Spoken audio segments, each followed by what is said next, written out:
Olá, o programa Vida em Família chega até você através da TV Evangelizar. Se você está acompanhando através do YouTube TV Evangelizar Oficial, compartilhe com seus amigos, porque esse é um programa especial de virada de ano. Chegamos na reta final de 2022. 2023 está logo ali, ó, contagem regressiva. E eu e meu convidado, o Dr. Jorge Rodrigues, que é um psicoterapeuta, maior terapeuta de casais do Brasil, iremos ajudar você a refletir sobre como traçar novas metas, mas metas também humanas. É isso mesmo, para você ser uma pessoa melhor, uma pessoa mais forte, uma pessoa mais de fé. Eu tenho certeza que esse programa vai te ajudar a, na virada de ano, dar adeus ao ano velho e feliz ano novo.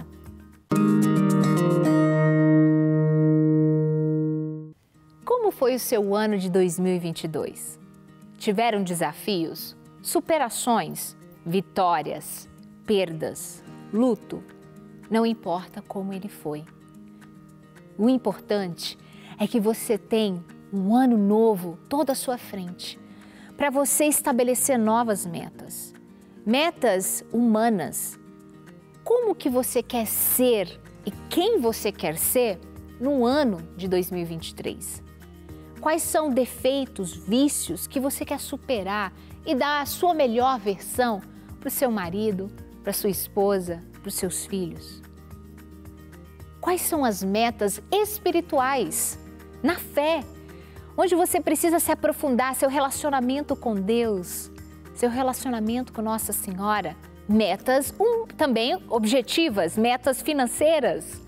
Como estabelecer metas para alcançar bens que vão trazer dignidade para você, para sua família. Essa virada de ano não pode ser mais uma, ela precisa ser a virada de ano. A virada de ano em que você vai literalmente traçar as metas, estabelecer as estratégias, pegar as armas certas e dia após dia lutar para alcançar cada uma delas. No programa de hoje, eu e o Dr. Jorge Rodrigues, que é psicoterapeuta, reconhecido pelo amadurecimento humano de mais de 300 mil pessoas pela internet, iremos ajudar você a traçar essas metas. E mais do que traçar as metas, como alcançá-las.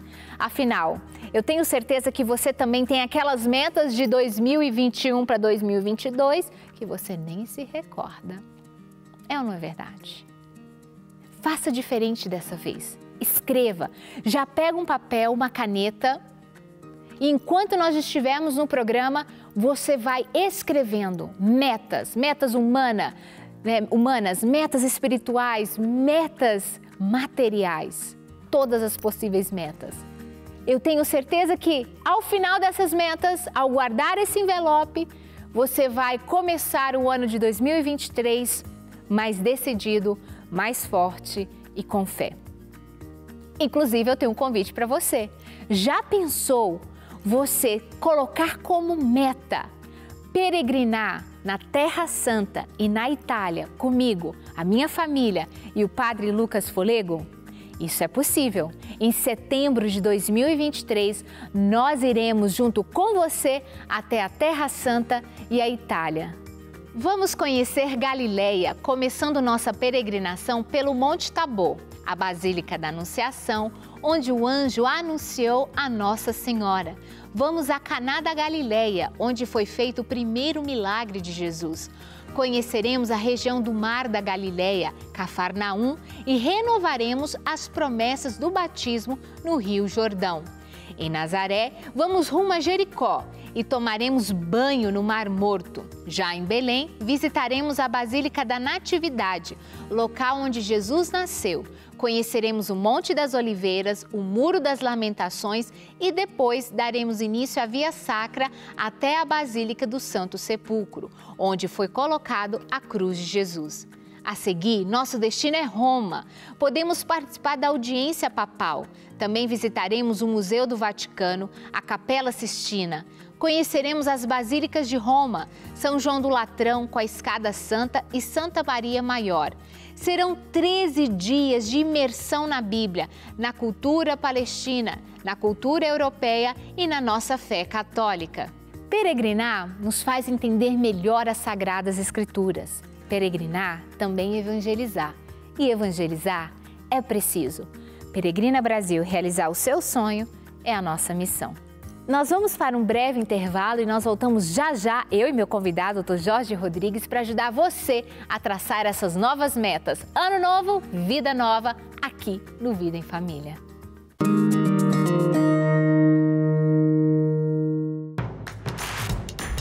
Não perca mais nenhum vídeo da TV Evangelizar. Inscreva-se agora. Estamos de volta aqui no Vida em Família, onde eu e meus convidados vamos solucionar os problemas do dia a dia que você enfrenta aí na sua casa. Inclusive, o assunto de hoje tem tudo a ver com o ano de 2023. Estamos aqui ajudando você a se preparar para essa virada de ano, essa virada de chave. Quem sabe essa não vai ser a virada da sua vida. E para esse assunto eu convidei o Dr. Jorge Rodrigues, ele que é psicoterapeuta, maior terapeuta de casais do Brasil, e ele que vai nos ajudar, já esteve aqui no Vida em Família, nos ajudará mais uma vez a traçar essas metas. Seja muito bem-vindo, Dr. Jorge. Obrigado, minha amiga. Muito bom estar aqui. Foi tão bom que a gente trouxe de novo o Dr. Jorge, porque hoje ele vai ajudar você a refletir algo que talvez ninguém te ajudou a pensar. A gente pensa em virada de ano, eu quero um carro novo, uma casa, quero sair desse apartamento. Mas e a maturidade humana? E você ser a sua melhor versão para a sua família? Você não pensou nisso como meta? Então vamos lá, doutor Jorge. Como que a pessoa que está agora assistindo esse programa pode estabelecer metas que vai ajudá-la a alcançar uma maturidade humana? Pensa em alguém que nunca ouviu falar disso. Como que o senhor pode orientar? É assim, a maturidade, existem várias formas da gente tratar a maturidade humana, mas existem algumas que são muito básicas, muito basais, na verdade. Quando a gente fala de educação clássica, a educação clássica talvez seja a forma mais simples de a gente conseguir levar o ser humano ao amadurecimento. E a educação clássica, ela parte do pressuposto que o ser humano ele precisa dominar 4 virtudes. E elas seriam, nesta sequência, a virtude da temperança, a virtude da fortaleza, a virtude da justiça e a virtude da prudência. É óbvio que tratar as 4 de uma vez só é dificílimo. Então, eu costumo propor para os meus pacientes, para os meus alunos, para os amigos, inclusive, que a cada ano que entra, que a gente possa escolher uma virtude dessas 4 virtudes cardeais para a gente conseguir trabalhar ela. E não é difícil, na verdade é extremamente simples. Você vai escolher uma virtude para que você consiga, ao longo de um ano inteiro, todos os dias, de alguma maneira, parar por um segundo que seja e raciocinar. Eu estou conseguindo trabalhar essa virtude ou não? E essas virtudes, é tão engraçado isso, se a gente consegue trabalhar essas 4, a gente chama de virtudes cardeais, todas as outras virtudes, elas descenderão delas de alguma maneira. Claro, além dessas 4, as outras 3 virtudes a gente chama teologais, fé, esperança e amor, isso é outra coisa, já a gente fala disso. Mas, fundamentalmente falando, se nós soubermos trabalhar essas 4 primeiras virtudes, muito provavelmente a gente vai se tornar uma pessoa muito mais madura. É tão interessante isso, no fundo, a gente começa todos os anos se propondo a ser melhor, tá? E aí você fala assim, o que eu preciso fazer para ser melhor?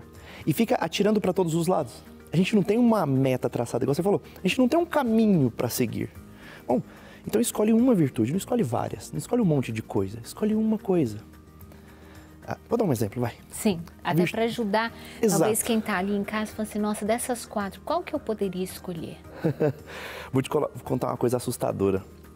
A virtude da temperança, ela é uma virtude que ela deveria ser forjada em todo e qualquer ser humano até os 6, 7 anos de idade. Ela deveria estar pronta e conclusa em qualquer ser humano. Nossa, mãe. Então acho que a gente está um pouco atrasado, né? É porque, gente, para quem não sabe, a virtude da temperança é aquela que dá até mesmo um autocontrole, Exato. um equilíbrio. Desde, gente, a maneira de se vestir na modéstia, até no se alimentar, ela literalmente deixa a pessoa Exato. equilibrada, digamos assim. Exatamente. A minha filha mais velha, a Clara, ela tem 8 anos de idade. e ela dá aula de virtude. E uma das formas que ela gosta de explicar a virtude da temperança, ela fala assim: papai, a virtude da temperança é simples. Primeiro, a gente tem que saber o que é o nosso dever. Essa é a primeira coisa. Tem uma noção do que é a nossa obrigação mesmo. E o que é a nossa obrigação, a gente já tem que fazer, mas a gente não mexe. Ou seja, tem que acordar naquele horário. Ótimo, então essa já é minha obrigação. Então não posso ficar vacilando em cima disso. Contudo, a temperança, ela entra naqueles pontos onde não há uma obrigação. Ou seja, não é o meu dever cumprir. É sempre o extra. É sempre aquilo que vai um pouco além do meu dever. Agora não é mais o que eu devo, mas aquilo que eu quero. A temperança, ela se aplica aqui. E ela fala assim: então eu sempre penso assim, papai, hora de almoçar é hora de almoçar. Então eu tenho que almoçar e comer aquilo que a mamãe dá. Tá bom. E a sobremesa? A sobremesa não é uma obrigação comer. Mas eu posso e quero comer. Tá bom. Então o que eu vou ter que fazer? Eu não posso comer demais. Porque se eu comer demais, eu vou passar mal. Ou então eu vou atrapalhar o lanche da tarde. E se eu comer de menos, às vezes eu também acabo ficando um pouco triste. Também não vai ser legal. Eu preciso dar um certo, e aí é a palavra que eu gosto de usar, um temperinho para a vida. Que querida. Porque isso que é temperança. É um tempero adequado. Nem de mais, nem de menos. Eu não vou colocar sal de menos para não ficar uma coisa insossa. Porque a vida humana, isso aqui é interessante, a vida humana, ela parte do pressuposto que nós estamos com os pés no chão. Ou seja, se nós estamos com os pés ancorados no chão, este mundo, ele precisa de alguma maneira ser bom. Não adianta a gente ter só esse pensamento na eternidade. Sim, claro que sim. Mas os pés primeiro no chão. Esse mundo, ele precisa ser palatável. Ele precisa ser gostoso. Sim ou não? Né? Eu falo, beleza, eu preciso num casamento, num matrimônio, eu preciso ser fiel, eu preciso ser leal, eu preciso amar, preciso me doar, me sacrificar. Sim. Mas também existe beijo, também existe carinho, também existe sexo. A leveza, né? Não é aquela coisa rígida. Exato. Então, o que dá exatamente o termo exato, ou seja, o tempero adequado, a medida certa, é a temperança. Ela vai achar exatamente isso. Para quem está em casa, eu pedir para pegar um papel, uma caneta, já escreve aí, então, quais são os seus deveres? A primeiro passo da maturidade humana, cumpra eles. Porque se você já acordar na hora certa, comer na hora certa, ou seja, você que é mãe, cuidar dos seus filhos, cuidar do seu marido, você que é pai, prover, você já está, bem na frente de muita gente. Depois, coloca aí o que você deve fazer, nem a mais e nem a menos, mas você pode, né? Você pode fazer na temperança, ou seja, nesse tempero que o Dr. Jorge está explicando para nós. E Dr. Jorge, a partir desse processo de querer buscar essa maturidade humana, para uma pessoa desejar, querer ser melhor, querer viver uma virtude, até mesmo aprender sobre virtude, é uma pessoa que tem, no mínimo, um sentido de fé. Ou Sim. seja, Jesus é aquele que é o centro da nossa vida, né? Nasceu no Natal. Você acredita que para a maturidade espiritual, ou seja, alcançar maturidades espirituais, como que a pessoa pode fortalecer a fé dela através da sua experiência com o próprio Deus? Maravilhoso. Fé, esperança e amor são 3 virtudes também. Só que diferente da justiça, diferente da prudência, diferente da temperança, da fortaleza, elas são virtudes dadas, são presentes de Deus. Ou seja, eu não elaboro a fé. Eu permito que ela venha até mim. É mais ou menos assim. Ou seja, eu me abro a esse presente que é dado da parte de Deus. Eu costumo explicar a fé sob uma certa perspectiva. Tem um santo da igreja que eu gosto muito, ele chama-se Padre Pio de Pietrelcina. Padre Pio, ele diz uma vez que nós somos como que crianças sentadas num banquinho baixo. Ou seja, eu sou como uma criancinha sentada num banquinho muito baixo, vendo uma mãe fazendo um bordado. O problema é que quando a gente vê uma mãe fazendo bordado, a gente olha ele de baixo. E ele está disforme, né? Um bordado visto do avesso, ele Sim. é todo borrado. Você não sabe que imagem que tem ali. A fé, ela é sobretudo olhar para este bordado e saber quem está fazendo aquele bordado. Então, independente dele estar feio ou não, quem faz aquele bordado faz por amor. Eu faço por profundo amor. Eu sei quem faz aquele bordado. Fé é sobretudo olhar para a realidade que me permeia.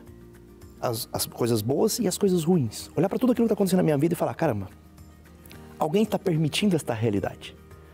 E este alguém que permite essa realidade, eu o conheço. Eu sei quem é.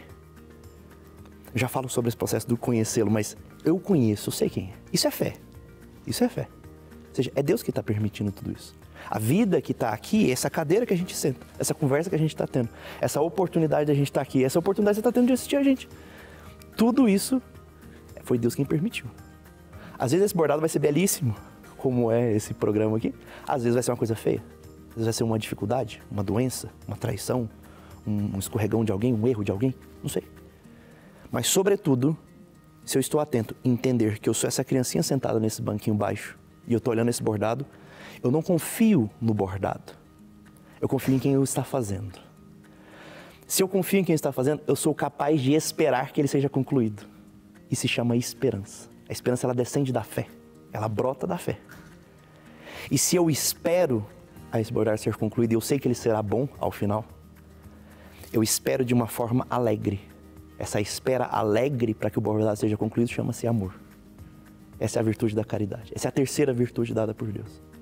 Gente, que incrível. Eu já ouvi essa história do bordado, mas assim, veio várias histórias, porque eu fico imaginando quem está em casa e viveu um ano muito difícil, que viu a vida através desse bordado, lutos, desemprego, né? Todo um ano muito trágico. Sim. E aí, esse ano novo te dá uma esperança de ter a certeza, isso que o Dr. Jorge falou, de que quem está abordando a sua vida é o próprio Deus. E se Ele permitiu, Ele há de tirar um bem maior, porque tudo concorre para o bem daqueles que amam a Deus. Então, nesse ano novo, procure colocar Ele no centro, porque por mais que as tempestades venham, você sabe que Ele está ali no barco com você. E uma hora você vai ver a beleza desse bordado. Agora, Dr. Jorge, as metas financeiras, metas, vamos lá, né? Como o senhor disse, vamos também, né, ter esses sonhos. Como que quem está em casa pode traçar essas metas sem se tornar escrava delas, sem viver um ano deixando a família de lado para trabalhar de forma assim, dobrada para alcançar essas metas, mas sem deixar que o próprio Deus esteja no centro da sua família? Perfeito. Na verdade é assim, como eu falei, a gente tem que ter o pé no chão e o olhar na eternidade. O que falta não é exatamente o poupar ou trabalhar para ter dinheiro e querer ter uma casa melhor, querer ter um carro melhor. Isso não está errado, está certíssimo na verdade. A questão que a gente erra é pelo que a gente está fazendo isso. Qual é o motivo central da gente estar fazendo isso? Muitas das vezes a gente tem um propósito de querer ter uma certa segurança, metas, carro novo, casa nova, coisas novas.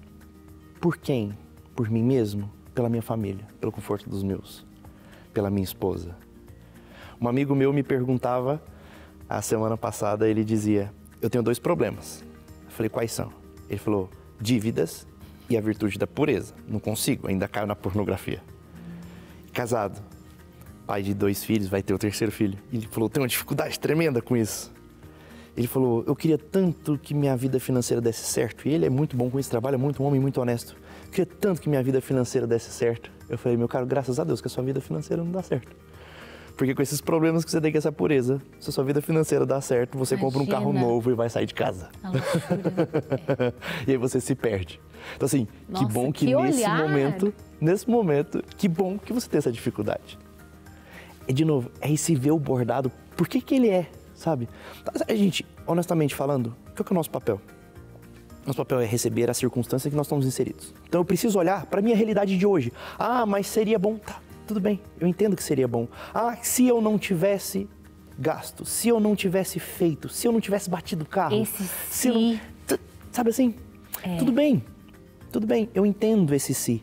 Só que esse se ele não faz a menor diferença para a realidade nossa. A verdade é que, tá, o que eu tenho hoje?